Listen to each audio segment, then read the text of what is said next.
Olá, tudo bom, meu querido aluno? Seja bem-vindo novamente ao nosso curso de Metodologia de Exegese. Hoje nós vamos trabalhar o tema Exegese, Definição e História. Meu nome é João França, você já nos conhece. Seja bem-vindo a este curso. Se você estuda na plataforma de estudos do nosso Centro de Estudos Presbiteriano, você já sabe todos os procedimentos que são necessários para o progresso na disciplina. Então vamos seguir para a gente entender um pouco sobre a definição e a história da exegese bíblica. A primeira questão que nós precisamos considerar é a definição de exegese.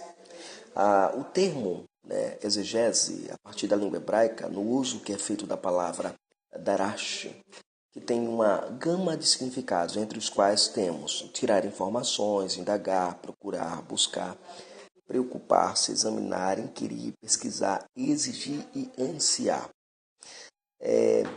Este verbo, quando se encontra no unifal, e é bom lembrar lá, tem o sentido de deixar-se ser interrogado ou deixar-se ser procurado.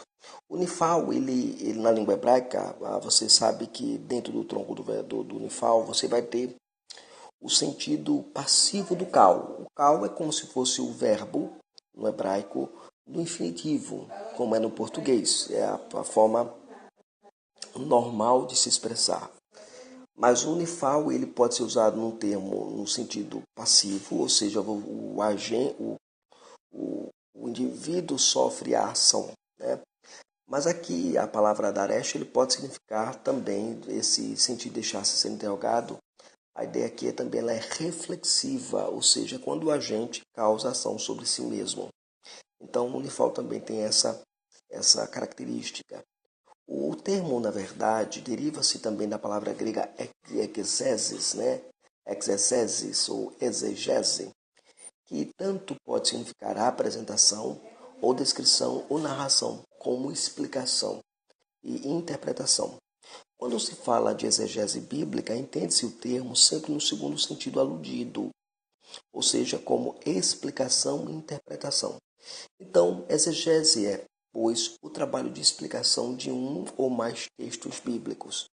Então, quando você estuda a exegese, você estuda uma espécie de interpretação do texto a partir da língua original, ok? Esse é o sentido que você tem da palavra exegese. Em segundo lugar, para a gente poder mergulhar no nosso estudo exegético, nós precisamos conhecer a história da teologia exegética. Estudar a história da exegese é uma das atitudes primeiras que qualquer estudioso e intérprete bíblico deve fazer. Isso porque o benefício mais óbvio é que o intérprete pode evitar alguns excessos que foram associados a certas tradições exegéticas. Então, estudar a história da exegese é saudável porque nos ajuda a evitar erros do passado. Mas, da mesma forma, o inverso também é verdadeiro. Tal estudo pode ser um guia para métodos que provaram seu valor e foram testados ao longo do tempo. Isso aí é bem lembrado por Kaiser na sua obra sobre exegese para a pregação bíblica. Consideremos primeiro a era apostólica. Que é a era apostólica? Que a era apostólica aqui, gente, deve ser compreendido como aquele primeiro século da era cristã. Nesse período, a exegese rabínica era dominante. O primeiro tipo de exegese rabínica foi a chamada exegese dos midrashim, exegese do midrashim. O termo como tal vem da raiz darash, darash, que nós vimos na definição. Significa investigar, averiguar. Aí o Nicodemos, lembrando lá nós naquele livro História da Interpretação. Três principais sistemas hermenêuticos foram desenvolvidos nesse período na literatura rabínica. As principais regras interpretativas exegéticas são três. Então, primeiro foram as 7 famosas regras de Hillel, que vai do ano 30 a.C. até o século IX, até o nono ano depois de Cristo. Então, você vai ter esse período aí do desenvolvimento dessas 7 regras. As 13 regras de Rabi Ismael, de 60 a 121 depois de Cristo, o qual serviu como principal instrumento no desenvolvimento do método midrástico, de exposição dos textos halaico, ou seja, eram textos para leis religiosas e leis civis. eram textos interpretativos para isto. Eram regras interpretativas para o texto que fala da legislação religiosa e para os textos que falam da legislação civis. E as 32 regras do Rabi Eliezer, que vai do século II depois de Cristo, né? Os quais foram usadas na interpretação de textos da Haggadot, que são homilias populares, pregações populares, que nós vemos na literatura rabínica desse Rabi Eliezer. Agora, Walter Kaiser, em outra obra, nos lembra que a exegese que tratava de assuntos históricos e dogmáticos era chamada de Midrash de Haggadot. Esse tipo de interpretação era mais ilustrado, prático e mesclado com várias alegorias, lendas e histórias da Bíblia, pois era basicamente uma visão homilética do estudo da Bíblia. Já aquilo que consideramos exegese tratava de questões legais e era chamada de Midrash Halakha, Halakha. Procurava aplicar a lei por analogia ou por combinação de textos, em casos excepcionais para os quais não havia nenhuma solução, nenhuma sanção da lei de Moisés. Então, não havia nenhuma prescrição na lei e eles usavam o que nós chamaríamos de jurisprudência, né? Eles faziam isso dentro da interpretação legal do texto bíblico. Isso é o Kaiser e o Moisés Silva no livro Interpretação Bíblica, né? Então, é bem interessante a gente ponderar sobre esse aspecto da exegese desenvolvida no período rabínico lá da era cristã, ok? Muito bem. E aí nós entramos na chamada era patrística, a era dos pais da igreja. Nesse período, a exegese bíblica se resume às duas escolas de interpretação bíblica. A conhecida escola de Alexandria versus a escola de Antioquia. Nós vamos considerar, resumidamente, essas duas escolas, porque nós não temos tempo para explorarmos, adentrarmos nessas duas escolas com profundidade. Entretanto, o que você vai aprender aqui é o suficiente para você compreender a tarefa da exegese e como a exegese foi desenvolvida ao longo da história. Então, a primeira escola, a escola de Alexandria. Para esta escola de interpretação, as escrituras deveriam ser interpretadas de maneira alegórica ou alegoricamente. Trata-se de uma das escolas mais antigas de interpretação. Foi uma das primeiras escolas que surgiu de interpretação, lembra Anglada, no seu livro A Introdução à Hermenêutica Reformada. Virgili, naquele seu livro Hermenêutica Avançada, lembra-nos que o Clemente de Alexandria desenvolveu a teoria de que 5 sentidos estão ligados à Escritura. Então, para a Clemente, a Escritura tem 5 sentidos de interpretação, para você entender o que está ali. O primeiro deles é o histórico, o segundo é o doutrinário, o terceiro é o profético, o quarto é o filosófico e o quinto é o místico. Com as mais profundas riquezas disponíveis somente aos que entendem os sentidos mais profundos. Então, o sentido da Escritura estava restrito aos mais experientes. Parecia mais a influência daquilo que o gnosticismo pregava sobre as religiões de mistérios, né? As religiões de mistério. O princípio da alegorização se difundiu neste período, que era quase que impossível um escritor deste campo de interpretação não interpretar valendo-se dessa escola. Então, nesse período, quando você vai ter os intérpretes, a maioria dos intérpretes ainda inclinados a interpretar de maneira alegórica o texto bíblico. Um exemplo clássico disso você vai ter lá no texto de Gênesis, capítulo 22. O texto de Gênesis 22 é um texto em que Clemente de Alexandria ele vai trabalhar. Vamos dar uma olhada no que diz o texto de Gênesis 22, de 1 a 4. Depois dessas coisas, pôs Deus a Abraão à prova. Ele disse: Abraão. Ele respondeu: eis-me aqui. Acrescentou: toma o teu filho, o teu único filho, Isaque, a quem amas, vai à terra de Moriá. Oferece-o ali em holocausto sobre um dos montes que eu te mostrarei. Levantou-se, pois, Abraão de madrugada, e tendo preparado o seu jumento, tomou consigo 2 dos seus servos e a Isaque, seu filho, rachou a lenha para o holocausto e foi para o lugar que Deus lhe havia indicado. Ao mesmo dia, erguendo Abraão os olhos, viu o lugar de longe. Veja, quando no terceiro dia, Abraão chegou ao lugar que Deus lhe havia indicado, erguendo os olhos, vê o lugar à distância. O primeiro dia é aquele constituído pela visão de coisas boas. O segundo é o melhor desejo da alma. No terceiro, a mente percebe coisas espirituais, sendo os olhos do entendimento abertos pelo Mestre que ressuscitou no terceiro dia. Os 3 dias podem ser o mistério do selo, ou seja, o batismo, no qual cremos realmente em Deus, e é por consequência a distância que ele percebe o lugar, porque o reino de Deus é difícil de o atingir, o qual Platão chama de reino das ideias, havendo aprendido de Moisés que se tratava de um lugar que continha todas as coisas universalmente. Mas Abraão corretamente o vê à distância, em virtude de estar ele nos domínios da geração. E ele é imediatamente iniciado pelo anjo. Por esse motivo, diz o apóstolo, porque agora vemos como que espelho, obscuradamente, então veremos face a face, mediante aquelas exclusivas aplicações puras e incorpóreas do intelecto.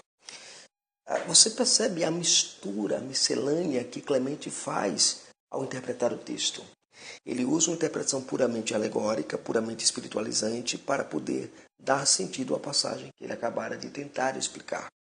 Então, esse método de interpretação dominava a Idade Média naquele período. O principal expoente desta escola, que nós conhecemos, foi Orígenes. Orígenes, o maior expoente da escola de interpretação alegórica. Ele é o membro mais destacado da escola de Alexandria. É ele quem afirma de forma mais completa e adequada os princípios da alegorização cristã. Ele sustentava a ideia de que cada parte da escritura é alegórica. Ele entendia que o sentido literal é valioso, mas algumas vezes obscurece o sentido primário, que é o espiritual. O literal é para os iniciantes, mas o espiritual é para os maduros na fé. Então você tem aí essa dualidade presente nessa escola, onde olha para o sentido natural do texto como algo não saboroso, não ideal, não edificante, não prioritário, mas sempre buscar aquilo que é espiritual e alegórico. A segunda escola é a escola de Antioquia. Antioquia, você havia na escola que se fazia oposição ao alegorismo alexandrino, que ficou conhecido como escola de Antioquia. O verdadeiro fundador dessa escola, a gente pensa que foi o Teodoro de Mopsuestia, mas não. O verdadeiro fundador dessa escola foi provavelmente o Luciano de Samosata. Quem estuda a manuscritologia bíblica vai ver lá na lista de manuscritos a recessão de Luciano, que é esse indivíduo aí, Luciano de Samosata. Não confundi-lo com aquele herege lá, o Paulo de Samosata. Esse aqui é o Luciano de Samosata. Outros já acham que o presbítero Diodoro foi o fundador desta famosa escola. Então, se coloca geralmente o Luciano e o Diodoro como fundadores da escola de Antioquia de interpretação. Mas os principais expoentes da escola de Antioquia de interpretação, de exegese, há esses 2 nomes fundamentais que são representantes dessa escola de interpretação.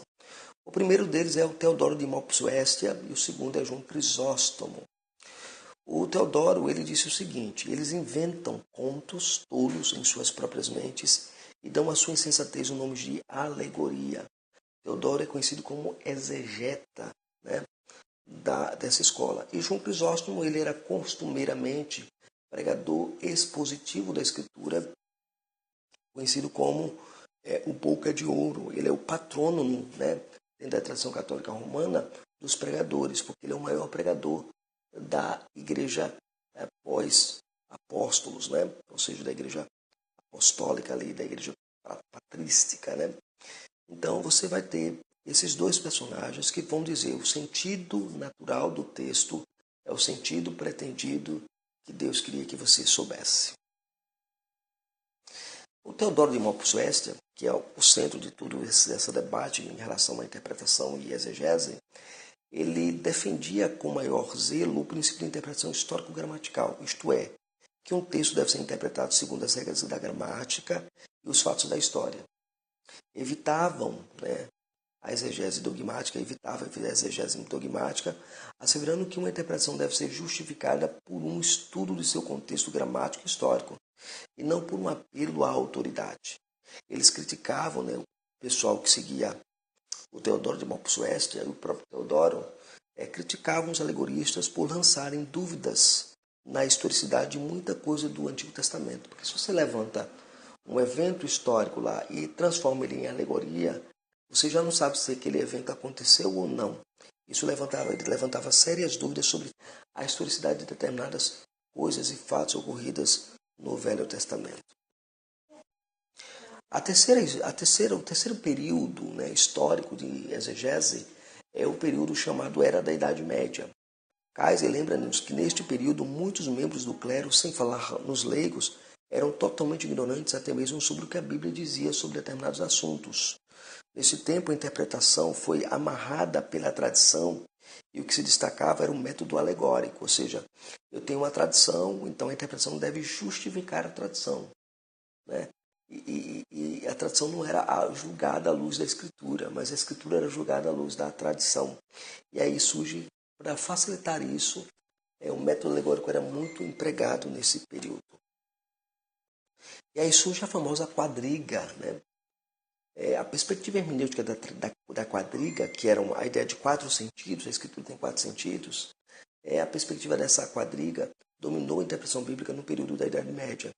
Alguns, como o teólogo Boaventura, e o teólogo católico, que era teólogo franciscano do século XIII, chegou a defender que havia 7 níveis de sentido em cada passagem da Escritura. Não eram só 4, mas 7. Os 4 eram principais, mas havia 3 adicionais.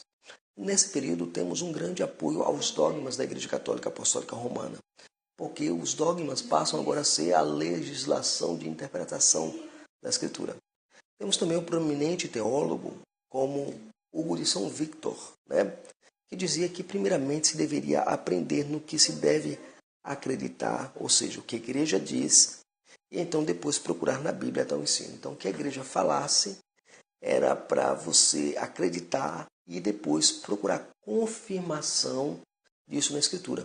É quando surge aquele chamado a dicta probantia, a dicta probantia, ou seja, os ditos prova, os textos provas para as afirmações teológicas. Então você tinha a primeira afirmação teológica e depois você procurava na Bíblia os textos para arrolar essa afirmação teológica, sem olhar contexto, sem estudar o contexto, sem ver exegese, sem ver interpretação. Isso era muito comum na Idade Média. E ainda hoje é assim, quando as pessoas vão fazer pregações tópicas, eles pensam nos tópicos e depois procuram os textos. Geralmente é assim. Isso porque você não sabe exegese, não domina exegese, então você faz dessa maneira. Você pensa num tema, eu quero falar sobre crucificação. Então, eu pego, a crucificação foi um ato de libertação. A crucificação é um ato de maldição. A crucificação é um ato de salvação. Então, depois eu vou procurar os textos para colocar, para fundamentar a minha pregação. Esse tipo de pregação, ela é muito própria para aquilo que eu chamaria de teologia alegórica, atrás de textos provas, sem uma exegese acurada. E aí, nessa hermenêutica medieval, embora predominasse o método quadruplo de interpretação, outros tipos de exegese ainda estavam sendo desenvolvidos. No decorrer do último período medieval, os cabalistas da Europa e na Palestina continuaram na tradição do primitivo misticismo judaico. Levaram a prática do letrismo ao ridículo.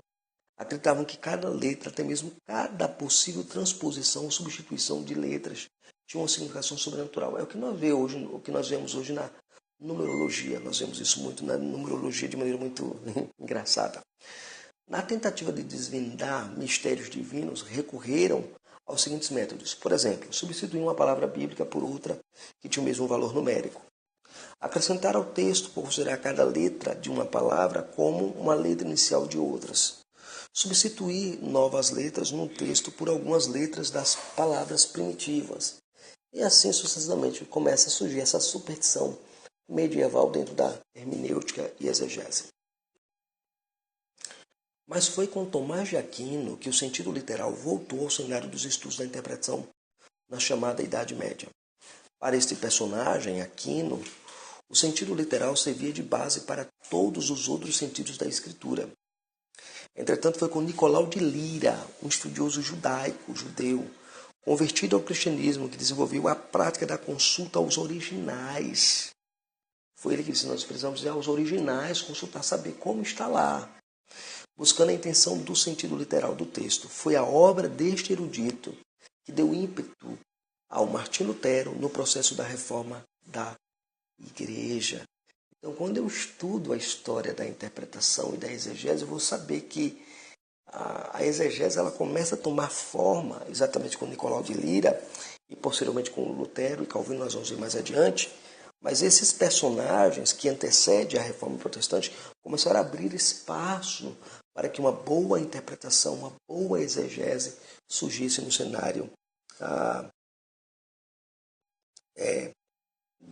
bíblico cristão da época. E agora a época da Reforma. Neste período, a exegese passou a ser melhor desenvolvida e aplicada.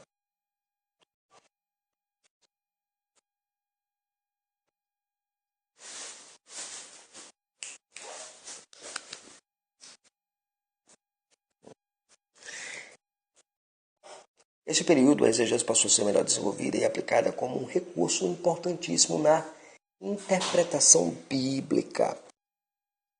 E aí surge aquilo que nós chamamos de movimento ad fontes. Se você estudou já a história da igreja, você vai descobrir que existe um movimento chamado ad fontes, que é um retorno às fontes. Fora o renascimento com sua nova ênfase sobre o retorno às línguas originais da Escritura, vem também a gramática e o lexo hebraico de Johann Reuchlin e a primeira edição crítica do Novo Testamento grego de Erasmo de Roterdã, que é de 1516 d.C. Em parte, eles estabeleceram bases para a chegada de Martinho Lutero e de João Calvino. Erasmo foi estimulado por Joan Colet, de 1467 a 1519, para aplicar às escrituras a nova ênfase humanística na abordagem histórica e filológica, ou seja, pega a escritura e aplica a história e a filologia. A filologia, vocês sabem, o estudo da origem das línguas, né? Aí, retornando da Itália para palestrar na Inglaterra sobre Romanos e 1 Coríntios, ele foi muito influenciado, Colet, né? Foi muito influenciado com essa nova abordagem, fazendo uma completa rejeição da exegese mística e alegórica dos escolásticos. Em 1498, Erasmo assistiu às suas palestras e o resto se tornou história. Porque quando ele vai lá, né, e escuta o Colet falando a partir da leitura do texto original, a partir da exegese bíblica sólida, rejeitando a mística da época e a alegoria da época, isso revolucionou a mente de Erasmo. Fez com que Erasmo olhasse para a Escritura de uma outra forma e se empenhasse em produzir o Novo Testamento grego. Ok. Martinho Lutero e a interpretação.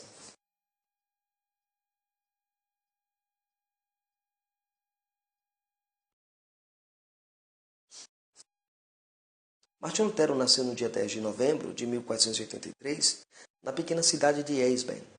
Seu pai, de origem camponesa livre, emigrou de muito longe para essa cidade. Também somos informados que o seu pai era minerador e que chegou a ficar consideravelmente rico. E aí Allen Carnes, no livro, Cristianismo através dos séculos. Lutero fora destinado ao direito e este era o plano de seu pai, mas voltou-se para o mosteiro, no qual, após muitas lutas, desenvolveu uma nova compreensão de Deus, da fé e da igreja. Lutero eclodiu a reforma protestante quando afixou as suas teses na igreja de Wittenberg. Há uma série de estudos teológicos na carta de Paulo aos Romanos que o levou para a doutrina do sola fide, somente a fé. E juntamente com seus ataques às indulgências, o levaram para Leipzig, em julho de 1519. Aí o Timothy George, Teologia dos Reformadores. Agora eu preciso considerar a exegese de Lutero.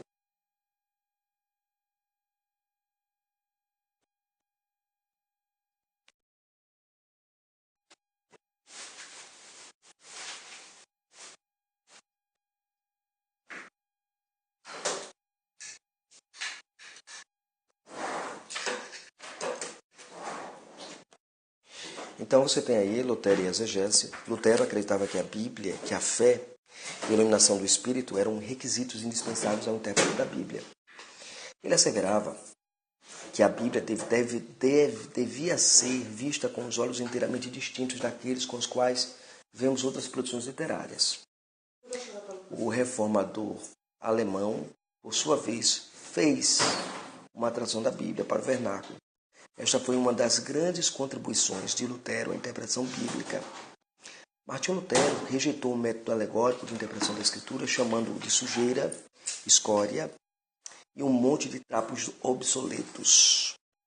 Para ele, uma interpretação adequada das Escrituras deve proceder de uma compreensão literal do texto. E aí, João Calvino, o exegeta da Reforma. João Calvino nasceu em Noyon, na província da Picardia, na França, na fronteira dos Países Baixos, em 1509. Seu pai, Gerhard Calvin, era advogado que trabalhou para o cônego desta cidade, e sua mãe, Jeanne Lefranc, era uma mulher muito piedosa. Batizado na tradição católica, teve como padrinho Jean Vantini, cônego da Catedral de Noyon. Foi enviado para estudar teologia em Paris, onde estudou latim e humanidades no Collège de la Manche e a teologia no Collège de Montgal. Ele era conhecido como o professor de Sagradas Letras, um mestre singular, um grande pregador.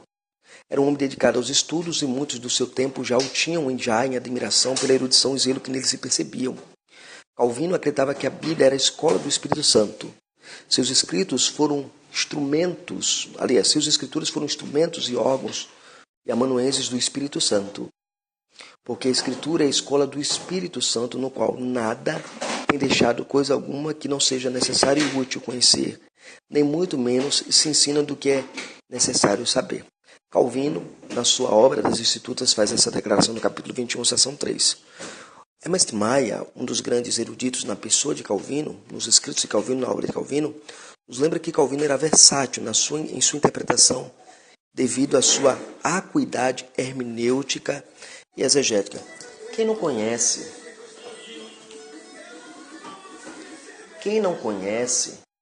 as obras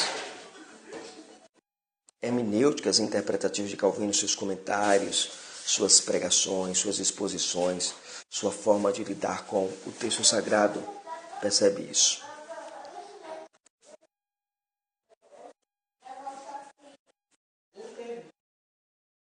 Regra suprema. A Escritura interpreta a Escritura. Essa era a sentença predileta de Calvino, a qual aludia a importância que ele dava ao estudo do contexto, da gramática, das palavras e de passagens paralelas.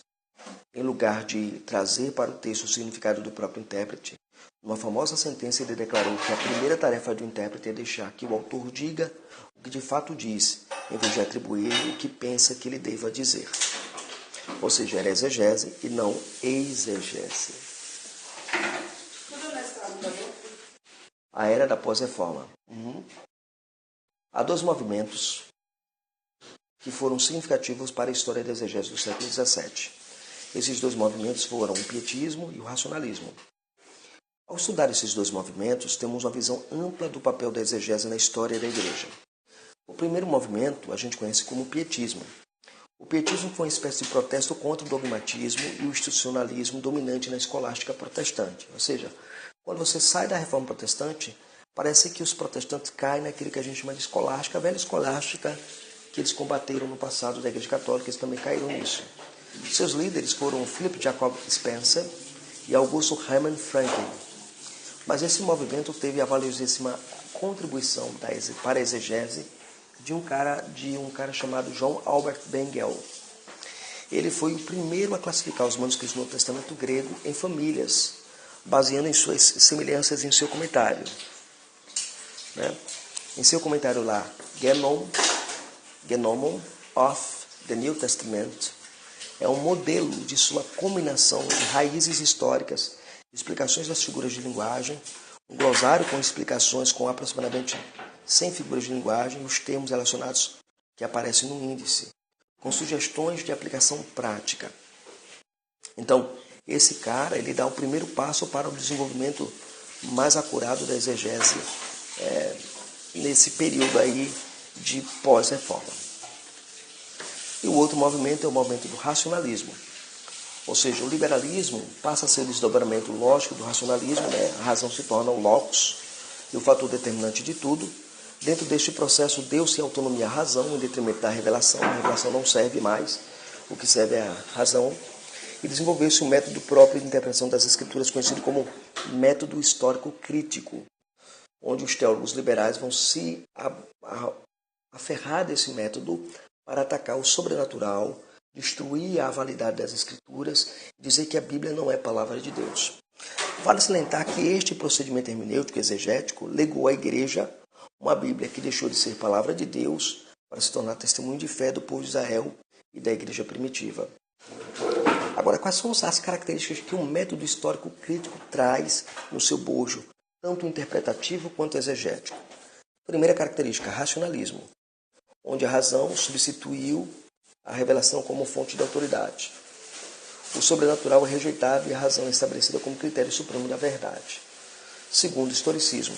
As escrituras não são o registro inspirado da revelação divina, mas o registro histórico das ideias e aspirações religiosas humanas. O outro elemento, objetivismo. A Bíblia deve ser estudada sem pressupostos dogmáticos e teológicos. John Barton, diz que esta é uma acusação, pois no início dessa escola, a busca objetiva e científica da verdade por parte de um estudioso imparcial é algo falho e já está desacreditada, pois até o próprio Barton reconhece que ninguém é realmente imparcial. Cada um tem um interesse pessoal na interpretação. Barton, que adota um método histórico crítico, reconhece que é falho a partir do pressuposto de que você vai para a escritura sem pressuposto algum. Então essa foi a nossa aula de hoje. Espero que você tenha gostado da nossa aula.